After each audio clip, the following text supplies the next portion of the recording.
আসসালামু আলাইকুম। কিছুদিন আগে আমি ৩টা টাইগার মুরগির বাচ্চা ও ২টা রাজহাঁসের বাচ্চা আনছিলাম। রাজহাঁসের বাচ্চা ২টা বাইরে থাকে, কিন্তু টাইগার মুরগির বাচ্চা ৩টা আমি কয়েকদিন যাবৎ কোয়েল পাখির সাথেই রেখে দিচ্ছি। টাইগার মুরগির বাচ্চা ৩টা এখন মাশাআল্লাহ একটু বড় হয়ে গেছে, যার কারণে কোয়েল পাখির সাথে থাকতে ওগুলো সমস্যা হয়। আর কোয়েল পাখিরও এই টাইগার মুরগির বাচ্চাগুলোর সাথে থাকতে সমস্যা হয়, যার কারণে কোয়েল পাখির জন্য আর রাজহাঁসের জন্য একটা বাইরে সম্পূর্ণ বিনা খরচে একটা ঘর বানাবো। আর রাজহাঁসের বাচ্চা ২টা খুবই চঞ্চল, যেগুলো একদমই বন্দি থাকতে চায় না, যার কারণে আমাদের সবসময় এগুলোকে ছেড়ে রাখতে হয়। আর ছেড়ে রাখলে দেশি মুরগিগুলো সবসময় ঠুকরায়, তাই রাজহাঁসগুলোকে ছেড়ে দিলে সবসময় চোখে চোখে রাখতে হয়, আর চোখে চোখে রাখা আমাদের জন্য অসম্ভব সবসময়। এই জন্য ভাবলাম রাজহাঁস আর টাইগার মুরগির জন্য একটা ঘর বানাই দিনের বেলায় থাকার জন্য, জাস্ট সম্পূর্ণ বিনামূল্যে। যার কারণে আমার কাছে একটা পুরানো মশারি ছিল, সেই মশারি দিয়ে আমি একটা ঘর বানাবো। আর আমি কিন্তু এখন আলিমে পড়ি, ২০২৫ সালে এইচএসসি পরীক্ষার্থী, আলিম পরীক্ষার্থী। তাই এখন আমার মাদ্রাসায় টেস্ট পরীক্ষা চলতেছে, তো টেস্ট পরীক্ষা দিয়ে এসে এখন আমি এই কাজটা করতেছি। আর আমার অলমোস্ট যে চারপাশের খুঁটা গাড়া শেষ, আর এখন উপর সাইডে ২টা আমি জাস্ট দেবো যাতে মশারিগুলো ঝুলে না যায়। আর ঘর বানানোর বেশিরভাগ কাজ এখন আমার শেষ, এখন জাস্ট উপর দিয়ে মশারিটা দিয়ে দিলেই ঘর হয়ে যাবে।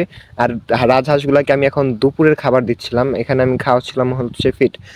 আর সবাই অনেকেই জিজ্ঞাসা রাজহাঁসকে কী খাওয়ায়, রাজহাঁসকে খাওয়ায় মূলত পাতাকপি ছোটো ছোটো করে কেটে খাওয়ায় আর ফিট খাওয়ায়।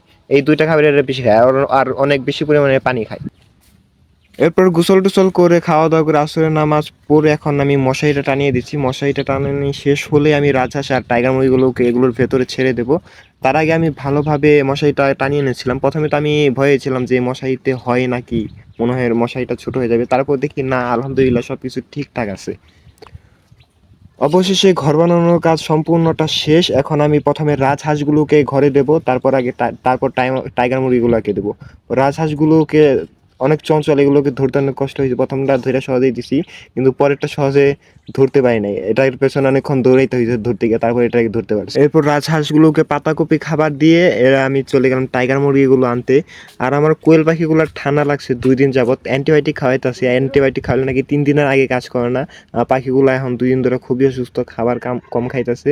সবাই দোয়া করবেন পাখিগুলো যেন তাড়াতাড়ি সুস্থ হয়ে যায়। আর টাইগার মুরগিগুলা মাশাআল্লাহ অনেক ভালো গ্রোথ হয়েছে। এগুলা প্রথমে তো হাট থেকে যখন আনছিলাম তখন তো ২টা মোরগ আর একটা মুরগি আনছিলাম, কিন্তু এখন দেখি ২টা মুরগি আর একটা মোরগ হয়েছে। এখন বোঝা যাইতেছে আর কি একটু একটু। আর এই পাখিটা একটু আনার পর থেকে একটু অসুস্থ, একটু একটু ঝিমায়, খাবার খায় কিন্তু পাখিটা একটু তারপরেও একটু রোগা রয়ে গেছে আর কি। আর আপনাদেরকে আমার কাছে থাকা সবচেয়ে সুন্দর কোয়েলটাকে দেখায়। এইটা হলো আমার কাছে থাকা সবচেয়ে সুন্দর কোয়েল। এটা হলো হোয়াইট কালার কোয়েল। এটাও একটু একটু অসুস্থ, একটু একটু ঝিমাই, তারপরে মাশাআল্লাহ সুন্দর আছে। আমার কাছে হোয়াইট কোয়েল আছে ২টা, এটা আছে আর এইটার মতো সেম আরেকটা আছে। হোয়াইট কোয়েলগুলো আমি মূলত আনছি, যেগুলো যদি ডিম পারে, ডিমে থেকে যদি বাচ্চা ফুটায় তাহলে হয়তো এগুলোর থেকে হোয়াইট কোয়েলই আসবে এই জন্য।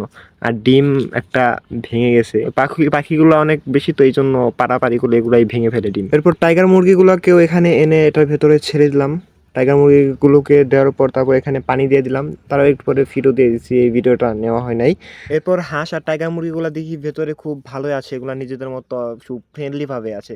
আর এরপর আব্বু সার নিয়ে এসে আমাদের যে সামনে ধান ক্ষেতটা আছে, ধান ক্ষেতে আজকে সার দিতে হবে। আমি সারগুলো মিক্স করে ডিশে ভরে দিয়েছিলাম, আর আব্বু খেতে নিয়ে সারগুলো দিচ্ছিল। সবাই আমাদের জন্য দোয়া করবেন, আল্লাহ যেন আল বারাকা এগুলোতে বরকত দান করেন।